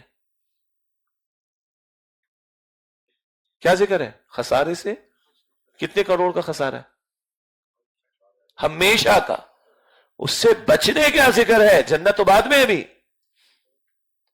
تو یہ اجتماعیت اختیار کرنا یہ نفلی کام ہے، آپشنل معاملہ ہے، اختیاری شے ہے، لازم ہے۔ آئیڈیل ترین سچویشن ہوگی امت کا ایک خلیفہ ہو، اس کے ہاتھ پر بیعت ہو اور امت چلے آگے۔ ہے کوئی خلیفہ اس وقت امت کا؟ حکمراں ہے، ٹھیک ہے، نافذ ہے کہیں شریعت اسلامی؟ نہیں۔ تو پھر اب اس کے نفاذ کی جد و جہد کے لیے کسی جماعت میں آنا پڑے گا۔ اگلا سوال آتا ہے جماعت کون سی ہو؟ تو ہمیں تو بیعت کا تصور ملتا ہے قرآن کریم سے، سنت رسول صلی اللہ علیہ وسلم سے، احادیث مبارکہ سے، سیرت سے، خلفائے راشدین کی بیعت خلافت سے، بعد میں سیدنا حسین کی جد و جہد سے، اور ماضی میں تحریک شہیدین سے۔ یہ ساری تفصیلات اس کتابچے میں ملیں گی جس کا حوالہ شروع میں دیا گیا، آخر میں بھی آ جائے گا انشاءاللہ۔ تو قرآن سے ثابت، سنت سے ثابت، سیرت سے ثابت، صحابہ کرام سے ثابت، امت کی 14 صدیوں کے عمل سے ثابت، بیعت کی بنیاد، ایک امیر ہو اس کے ہاتھ پر بیعت کر کے اس کے تقاضوں کو پورا کیا جائے۔ ہاں حضور بھی امیر تھے، حضور تو رسول تھے صلی اللہ علیہ وسلم، مگر امیر جماعت بھی تھے، حضور کی حد بات مانی جائے گی، کیوں؟ وہ اللہ کے حکم کے مطابق بات کر رہے ہیں۔ حضور کے بعد کوئی بھی معصوم نہیں ہے۔ اب کوئی بھی امیر ہوگا، اگر اس کا حکم خلاف شریعت ہوگا تو اس کی بات باقی مانی جائے گی۔ اور دنیا میں ہر جگہ ہم مانتے ہیں، نماز کی تو مشق ہے نا روزانہ، امام کے اللہ اکبر کہنے سے پہلے رکوع میں جاتے، امام کے اللہ اکبر کہنے سے پہلے سجدے سے اٹھتے نہیں اٹھتے۔ یہاں بھی ڈسپلن ہے۔ آفس میں ڈسپلن ہوتا ہے کہ نہیں ہوتا؟ آفس کا ایک باس ہوتا ہے، کوئی مینیجنگ ڈائریکٹر ہوتا ہے، اسکول میں کوئی پرنسپل ہوتا ہے، حکم چلتا ہے اس کا، ہر جگہ حکم چلتا ہے۔ اور انگلش میں ہم کہتے ہیں باس از، اور if disagreed comma refer to rule number 1، اگر اختلاف ہوا باس سے تب بھی رول نمبر 1 کیا تھا؟ باس از آلویز رائٹ۔ کڑوی کسیلی باتیں بھی باس کی سنتے نہیں سنتے؟ مجھے اجازت دیجیے، باس کی گالیاں بھی لوگ سنتے کہ نہیں سنتے؟ پیسہ مل رہا ہے نا۔ دینی اجتماعیت میں آئے جی، اچھا ماننا پڑے گا، سبحان اللہ بھائی، ہر جگہ مان رہے ہو۔ اور خواتین بھی مجلس میں شریک ہیں، بعض لوگ بیگمات کی مانتے بیچارے، اتنے کمزور ہوتے ہیں، وہ باس بیوی بنی ہوئی ہوتی، ہاں یا نا؟ ہر جگہ مان رہے ہیں۔ مسئلہ کدھر آتا ہے؟ دینی اجتماعیت کی عجیب بات ہے، باس کی مان رہے ہیں، کسی اور ادارے میں کہ وہاں کی مان رہے ہیں، ملک کے قوانین کو مان رہے ہیں، ویزا کسی اور ملک کا چاہیے ہر بات مان رہے ہیں، ٹریفک سگنل پر مان رہے ہیں، بعض لوگ بیوی کی مان رہے ہیں، نہیں ماننے کو تیار تو کدھر؟ دین اجتماعیت کے اندر۔ عجیب بات ہے۔ اور یہ بیعت کا وہ تصور کہ جو ایک تو تصوف کے سلسلے کی بیعتوں کا سلسلہ ہے نا، وہ افراد کی اصلاح کا سلسلہ امت میں چلا آیا، وہ سراخوں پر۔ یہ بیعت جہاد کی بات ہو رہی، اور جہاد بمانا محنت، جد و جہد، اللہ کی بندگی کے لیے محنت اور جد و جہد، اللہ کی بندگی کی دعوت دینے کے لیے محنت اور جد و جہد، اور اللہ کی بندگی کے نظام کے قیام کے لیے محنت اور جد و جہد کا معاملہ، اس کے لیے بیعت کا معاملہ۔ اگر اللہ کا نظام لانا ہے تو کوئی چلتا ہوا نظام ہٹانا بھی تو پڑے گا، یہ انفرادی طور پر ہونے والی بات نہیں ہے، اس لیے ان فرائض کو ادا کرنے کے لیے جماعت لازم۔ ہاں، جب بندہ دینی اجتماعیت میں جڑے گا تو انفرادی معاملات میں بھی اس کو سپورٹ ملے گی، دعوت کا کام کرنے میں بھی سپورٹ ملے گی، اور نفاذ دین کی جد و جہد کرنے میں بھی اس کو سپورٹ ملے گی۔ اب اگر اصل میں کانٹے کا سوال ہے کہ جو نظام کو غالب کرنے کی جد و جہد، اس کا طریقہ کار کیا ہوگا، یہ ہے کانٹے کا مسئلہ۔ اور ڈاکٹر خاقانی صاحب نے شروع میں اشارہ بھی کیا اور میرے کام آسان کر دیا کہ کتابچے کا حوالہ دیا گیا آپ کو، رسول انقلاب کا طریقہ انقلاب صلی اللہ علیہ وآلہ وسلم۔ وہاں بانی تنظیم ڈاکٹر اسرار صاحب رحمۃ اللہ علیہ نے بڑی تفصیل سے اس کو بیان کیا۔ البتہ میں تھوڑا آپ کا وقت لے کر اجمالی طور پر ذکر کیے دیتا ہوں۔ ایک تصور ہے، بس دعا کریں دین قائم ہو جائے گا۔ تو اللہ کے رسول سے بڑھ کر کوئی دعا کرنے والا ہو سکتا ہے؟ تو یہ بات تو فوراً رد ہو جاتی۔ بس دعوت کا کام کرتے رہیں، تبلیغ کا کام کرتے رہیں، درس و تدریس کا کام کرتے رہیں، پڑھنے پڑھانے کا کام کرتے رہیں، دین غالب ہو جائے گا۔ درس و تدریس ہو جائے، تعلیم کے حلقے ہوں، ذکر کے حلقے بھی ہوں، اور دعوت و تبلیغ کا کام بھی ہو، یہ سب کرنے والا کام ہے، اس کی معاذ اللہ کو نفی نہیں، ہم سمجھ کر آئیں، لیکن بس یہی کرتے رہیے دین غالب ہو جائے گا۔ تو اللہ کے رسول علیہ السلام سے بڑھ کر کوئی داعی، کوئی مبلغ، کوئی معلم، کوئی مدرس، کوئی مزکی، کوئی مربی ہو سکتا ہے؟ تو وہ طائف میں بھی جا رہے ہیں، ہجرت بھی فرما رہے، بدر میں بھی کھڑے ہو رہے ہیں، تو یہ بات بھی کافی نہیں۔ بعض لوگ فرماتے ہیں کہ جی انتخابات کے اندر آئیں گے اور ہم اسلام غالب کر دیں گے۔ جن لوگوں نے خلوص نیت کے ساتھ یہ راستے اختیار کیے، ان کی نیت پہ ہم کوئی شبہ نہیں کر سکتے۔ البتہ یہ طے شدہ بات ہے کہ انتخابات میں آنا یہ تو تسلیم شدہ بات ہوتی ہے کہ جو نظام چل رہا اس کو ہم نے مان لیا ہے۔ سمجھیں اس بات کو، ایک نظام چل رہا ہے، ہم اس کے تحت انتخابات میں آ رہے، تو یہ تم نے تسلیم کر لیا کہ نظام تو یہی چلے گا، اور ہم 75 برس سے زیادہ ہو گئے یہی دیکھ رہے ہیں ہم، اور انتخابات کے اندر آنے والے بھی کیا کہہ رہے ہیں؟ چہرے نہیں، او بھائی نہیں بدلے گا۔ انتخابی سیاست کے راستے سے چلتا ہوا نظام چل سکتا ہے، بدل اللہ کرے کہ سمجھ آ جائے۔ اور الحمدللہ مجھے اپنی ذمہ داری کے اعتبار سے پورے پاکستان بھر میں جانا ہوتا ہے، اور وہ دینی سیاسی جماعتیں جو انتخابی سیاست کے میدان میں، ان کے کئی لوگوں سے ملاقات ہوتی، اور میں اللہ کا شکر ادا کرتا ہوں کہ وہ سمجھ گئے اس بات کو، اس راستے سے ہونے والا نہیں۔ اگلا میں نام نہیں لے رہا، ضرورت نہیں ہے، ان کی ٹاپ کی قیادت سے ملاقاتیں ہوئیں الحمدللہ موجودہ، اور انہوں نے بھی مانا ہے اس بات کو کہ ہم بھی سمجھتے ہیں اس راستے سے ہونے والا نہیں۔ میں نے کہا الحمدللہ اور رب العالمین۔ پھر کیوں رہتے ہیں جی؟ کوئی آواز تو بلند کریں گے نا وہاں پر، ٹھیک ہو گیا، وہ ان کی نیت کا معاملہ، اس کا اجر اللہ عطا فرمائے گا۔ تو یہ تو اب سمجھ میں آئی ہے لوگوں کو بات کہ نظام وہی چل رہا ہے، چہرے بدلنے سے فائدہ نہیں، نظام وہی چل رہا ہے۔ تو کہہ رہے بھائی چہرے نہیں، نظام کو بدلو، تو سمجھ آ گئی ہے۔ تو نوٹ کر لیں کہ انتخابی سیاست سے چلتا ہوا نظام چل سکتا ہے، بدل نہیں سکتا۔ اور یہ اللہ کا شکر ہے کہ جو دینی سیاسی جماعتیں میدان میں ہیں، ان کے حضرات اور ان کے بڑے بھی اس بات کو تسلیم کرتے ہیں۔ ایک تصور ہے کہ نہیں، ہمیں ہتھیار اٹھانے چاہیے۔ بھائی اللہ کے رسول نے تو جنگ کی تھی، اللہ کے رسول نے تو قتال کیا تھا، اڑا دینا چاہیے۔ یہ بات تو ٹھیک ہے کہ اللہ کے رسول نے جنگ کی تھی صلی اللہ علیہ وسلم، یہ بات بالکل درست ہے، اللہ کے رسول علیہ السلام نے قتال کیا تھا۔ کوئی ماہر کا لال اس کو جھٹلائے، کوئی جھٹلائے تو اپنے ایمان کی خیر بنائے، کون جھٹلا سکتا ہے اس کو؟ فرق یہ ہے اللہ کے رسول نے جن سے قتال کیا، سامنے کافر تھے، سامنے مشرک تھے، ان کی گردن اڑانا بنتا تھا. ہم اگر مملکت خداداد پاکستان کے چینل کی بات کر رہے ہیں، مسلم معاشرہ ہے، کلمہ گو مسلمان موجود ہیں، تو جو نظام چلانے والے وہ بھی مسلمان کلمہ پڑھتے ہیں، تو کیا مسلمانوں کی گردن اڑائی جائے گی؟ یہ نہیں، ٹیکنیکل مسئلہ ہے. اس کو فقہا کہتے ہیں مسئلہ خروج، مسلح بغاوت کرنا وقت کے حکمرانوں کے خلاف. اس کی ہے کڑی شرائط. فی زمانہ وہ پوری ہوتی ہوئی دکھائی نہیں دیتی. تفصیلات آپ کو اس کتابچے میں ملیں گی انشاءاللہ تعالی کہ مسلمانوں کی گردن اڑا دی جائے. فقہا کہتے ہیں کہ نہ، تمہاری اتنی تیاری ہو کہ تمہیں غالب حد تک یہ یقین ہو جائے کہ تم ان کو اوور تھرو کر دو گے تو یہ کام ہو سکتا ہے مسلح بغاوت کا. آج عوام تقریباً نہتے ہیں. شریف آدمی کو لائسنس ملتا ہے؟ بدماشوں کو سب کچھ ملا ہوا ہے. ہاں یا نا؟ بدماشوں کو سب کچھ ملا ہوا ہے، شریف آدمی کو مجھے تو نہیں ملے گا لائسنس، آپ کو تو نہیں ملے گا لائسنس الا ماشاءاللہ.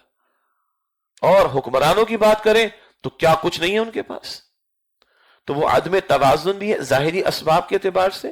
فقہا نے لکھا کہ ظاہری اسباب کے اعتبار سے آپ کو غالب حد تک یقین دکھائی دے رہا ہو کہ آپ اوور تھرو کر لیں گے تو اس کے امکانات موجود ہیں، لیکن فی زمانہ وہ امکان نظر نہیں آتا.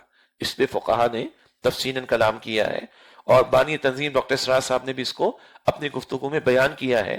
وہ اس کتابچے میں بھی آپ کو تفصیل ملے گی. تو یہ موضوع نہیں ہے کہ مسلمانوں کی گردنیں اڑائی جائیں. فی زمانہ یہ مسئلہ خروج کی تفصیلات کے تحت موضوع نہیں ہے. تو پھر کیا راستہ بچتا ہے؟ اصل راستہ تو ہے منہج انقلاب نبوی کا صلی اللہ علیہ وسلم. تو بانی محترم ڈاکٹر اسرار صاحب رحمۃ اللہ علیہ کی 11 خطبات ہیں، تقریباً خطابات جمعہ ارلی 80s کے.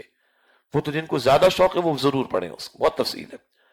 منہج انقلاب نبوی، رسول اللہ علیہ السلام کا منہج، آپ کی میتھڈالوجی، آپ کا طریقہ کار کیا تھا غلبہ دین کی جد و جہد کے لیے، وہ ہم نے بھی اختیار کرنا ہے. حضور نے قرآن کے ذریعے دعوت دی، ہم نے بھی دعوت دینی. ایمان پیدا کرنے کی کوشش کی، ایمان والے پروڈیوس کرنے کی کوشش کی، وہ ہم نے بھی کرنی. اللہ والے، اللہ کا نظام لانا ہے تو کیا ان کو ہارس ٹریڈنگ سکھائی جائے گی، لوٹا کریسی سکھائی جائے گی؟ نہیں. اللہ والے پروڈیوس کرنا، ان کو منظم کرنا، ایک امیر کی اطاعت کا خوگر بنانا، سموطاعت کا پابند بنانا، منظم جماعت بنانا، ایک کال پر، ایک پکار پر لبیک کہنے کو تیار کرنے والے بنانا. اور اتنی تعداد اور اتنا تربیت سے گزرنا کہ نظام کو چیلنج کرنے کا موقع آئے. حضور علیہ السلام نے 13 برس جماعت تیار کی مکہ مکرمہ، اور مدنی زندگی میں ٹکراؤ بھی ہوا. آج بھی جماعت تیار ہوگی، قرآن کی انقلابی دعوت، دین کا انقلابی تصور، اللہ والوں کی تربیت، انہیں منظم کرنا اور انہیں اللہ والا بنانا، ایک امیر کی اطاعت میں لانا، سموطاعت کا خوگر بنانا، یہ آج بھی ہوگا. حضور نے نظام باطل کو چیلنج کیا ہے. آج اس کی شکل ایک کیا ہو سکتی ہے؟ کسی بڑے منکر اور متفق علیہ منکر جس پہ سب کا اتفاق ہو، سود ہے، بے حیائی ہے، اس کو بنیاد بنا کر کوئی تحریک برپا کرنا شریعت کے نفاذ کے مطالبے کے لیے. یہ تفصیلات میں پھر چاہوں گا، وقت میرا مکمل ہوا. وہ رسول انقلاب کا طریق انقلاب، وہاں پر آپ کو یہ تفصیل ملے گی. تو اصلاً تو منہج انقلاب نبوی ہے، اس فرق کے ساتھ کہ حضور کے سامنے جو لوگ تھے وہ کافر تھے، ان کے خلاف تلوار اٹھی ہے. ہم نے مسلم معاشرے میں جب محنت کرنی ہے تو سامنے تو کلمہ کو مسلمان ہے، تو پھر کیا ہوگا؟ جان دینے کی بات ہوگی. قتال حضور کیا ہوا ہے؟ جانے دیے بغیر، خون دیے بغیر.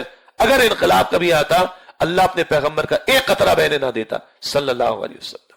طے شدہ بات ہے، مگر جان لینے کی بات مسلم معاشرے میں یہ مشکل بات ہوگی. اور یہ وہ راستہ ہے جس کو ہم کہتے ہیں تحریک کا راستہ، جس کو ہم کہتے ہیں منظم انداز سے شریعت کے نفاذ کا مطالبہ لے کر کھڑا ہونا. ختم نبوت کی تحریک 1974 کی ذہن میں رکھیے گا. مسئلہ متفقہ تھا کہ ختم نبوت کا، اس کے عقیدے کا تحفظ کرنا ہے قادیانیت کے خلاف. کسی کا اختلاف تھا؟ نہیں.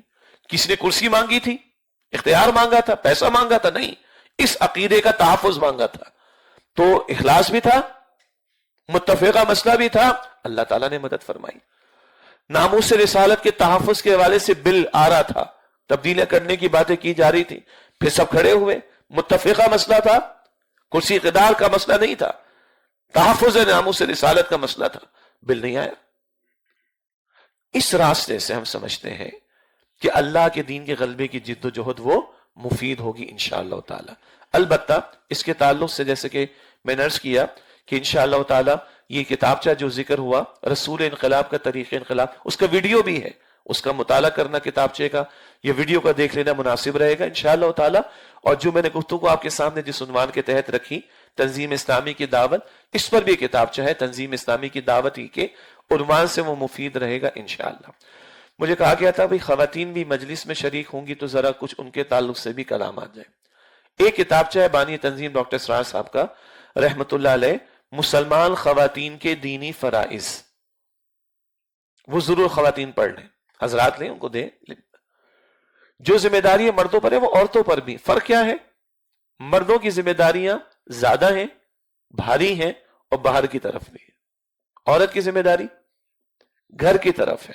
عورت کے لیے جنت کا حصول آسان ہے۔ بہرحال اس میں تفصیلات ڈاکٹر اسرار صاحب رحمۃ اللہ علیہ نے بیان فرمائی، اور یہاں میں ہر مرتبہ اس طرح کے موقع پر واقعہ سناتا ہوں۔ جب ایک خاتون نے مولانا عطا اللہ شاہ بخاری صاحب سے پوچھا رحمۃ اللہ علیہ کہ حضرت یہ کیا ہے کہ جب بھی اللہ نے کسی کو رسول بنایا تو مرد کو بنایا، عورت کو نہیں بنایا، تو ہماری کوئی حیثیت نہیں، ہم کو کوئی ڈی گریڈ کر دیا گیا؟ تو نے بڑا پیارا جواب دیا کہ بیٹا مرد رسول بنتے تھے، عورت رسول جنتی تھی۔ بہت بڑی بات۔ صرف آدم علیہ السلام ہیں جن کے والدین دونوں نہیں، عیسیٰ علیہ السلام کے والد نہیں، والدہ ان کی بھی۔ اللہ اکبر۔ مرد رسول بنتے تھے، عورت رسول۔ اتنا بڑا رول ہے عورت کا۔ گود میں پلنے والا بچہ ہے، کل کا مجاہد بنے گا۔ گود میں پلنے والی بچی ہے، کل کی وہ ماں بنے گی جس کی گود میں کل کا مجاہد پیدا ہوگا۔ شوہر کے لیے وہ معاونت کا باعث بنے۔ یہاں بہت سارے ساتھی ہیں، ہم اللہ کا شکر ادا کرتے ہوئے کہتے میں 4 مہینے گھر سے باہر رہتا ہوں، کوئی رکاوٹ نہیں مجھے الحمدللہ، پیچھے گھر والے سپورٹیو ہیں۔ یہاں میرے ڈاکٹر صاحب بیٹھے ہیں اور ہمارے بہت سارے ساتھی بیٹھے ہیں۔ ایسے گھرانے ہمیں ملے تو اللہ کے فضل سے ہم کام کر پاتے ہیں نا الحمدللہ۔ یہ عورت کا کتنا بڑا رول ہے، ایک بیوی کی حیثیت میں، ایک ماں کی حیثیت میں، ایک بہن کی حیثیت میں۔ سنیں حضرت عمر کا قصہ یاد ہے؟ یاد ہے نا؟ بہن نے استقامت دکھائی تھی نا، تھپڑ بھی مار دیا تھا، تو کیا کہا تھا؟ بہن کا نام بھی فاطمہ، وہ بھی خطاب کی بیٹی، جو کرنا چاہے تو عمر کر لے، ہم نہیں چھوڑیں گے محمد مصطفیٰ صلی اللہ علیہ وسلم کے کلمے کو۔ اب جو بہن کی استقامت دیکھیے تو حضرت عمر کا دل بھی بسیج گیا۔ تم کیا پڑھ رہے تھے بھائی؟ نہیں، جاؤ تم ناپاک کو غسل کر کے آؤ۔ پھر سورہ طٰہٰ سنائی گئی اور اس کے بعد وہ ایمان لائے۔ تو کہا کسی نے کبھی بہن قرآن پڑھتی تھی، کبھی بہن قرآن پڑھتی تھی، عمر ایمان لاتے تھے۔ اور حضور تو مانگتے تھے نا اللہ عمر بن ہشام ابو جہل مجھے دے دے یا عمر بن خطاب۔ حضور کی پیچھے دعا اور ادھر پیچھے بہن کی استقامت۔ تو ماں کی حیثیت میں اور بہن کی حیثیت میں اور بیوی کی حیثیت میں اور بیٹی کی حیثیت میں اور نہ جانے خالہ اور پھپھو پتہ نہیں کس کس حیثیت میں عورت کا بہت بڑا کردار ہے۔ پھر اللہ مجھے اور آپ کو ایسے گھرانے عطا کرے۔ یہ بھی ذکر ہوا کہ توجہ دلائیں، ہمارے تنظیم اسلامی میں ایک باقاعدہ تصور ہے گھریلو اسرے کا۔ ایک ہے ہم تنظیم میں جو لوگ شامل ہوتے ہیں ان کو ہم جوڑتے ہیں تو سب سے چھوٹا یونٹ اس کو ہم اسرہ کہتے ہیں۔ اسرہ عربی میں خاندان کو کہا جاتا ہے۔ ایک ہم کہتے ہیں گھر والوں کو لے کر بیٹھو، گھنٹہ 1.5 گھنٹہ ہفتے میں ایک جگہ معین کر کے قرآن کا بیان ہو، حدیث کا بیان ہو، سیرت کا تذکرہ ہو۔ بچوں سے کچھ چھوٹے بچے ہیں تو کچھ نعت سن لیں، نشید سن لیں، کوئی تلاوت سن لیں، کوئی کلام اقبال کا معاملہ ہو جائے، کوئی لٹریچر کا مطالعہ ہو جائے، کوئی ڈاکٹر اسرار صاحب کو تھوڑا سا سنا دیں اس کے اندر۔ یہ تو ہم چاہتے ہیں گھروں میں یہ محنت ہو۔ یہ گھر مضبوط ہوں گے تو معاشرے مضبوط ہوں گے نا، یہ گھر مضبوط ہوں گے تو یہ جماعت مضبوط ہوگی، تب کوئی آگے کام آگے اللہ کی توفیق سے ہم بڑھ سکیں گے۔ بہرحال جی میں نے وقت آپ کا زیادہ لے لیا، اللہ تعالیٰ آپ کو جزائے خیر عطا فرمائے اور ہم سب کا بیٹھنا قبول فرمائے۔